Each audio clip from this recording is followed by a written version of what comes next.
What you're going to see here is a drastic method for ridding your aquarium of snails.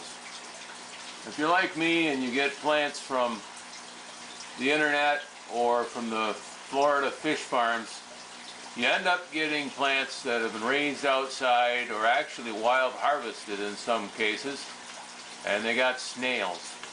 Best effort to wash those snails off still doesn't pay off.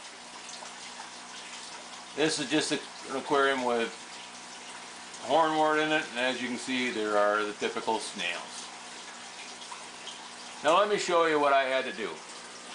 Took one of my other aquariums here, and I took all the plants out. I filled it up to the top with water, and I put some glass pieces on the top to try to seal it off best I could. I put a thermometer in there and made sure I had an air stone to keep the water circulating. And here's my secret weapon. This is a 200-watt aquarium heater. You can see it's sticking out of the top of that aquarium by a long ways. This one is made for a 55-gallon or larger aquarium. What I did here, I submersed only the heating element in the aquarium, and I left the thermostat out the top,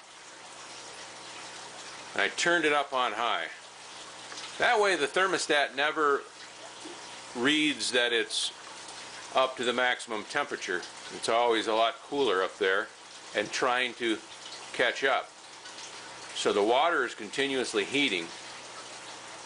I tried earlier with a shorter heater that was submersed, and it would just turn off at about 85 degrees. It never got any warmer. Even this one, when it was all the way down to the bottom, would shut off about 85 degrees. Well, now that I've got it jacked up there on a 2x4, yeah, I know that's a little precarious, but it works. It is unpleasantly warm on the side of that aquarium. You probably can't read my thermometer, but it's topped out at 100 degrees.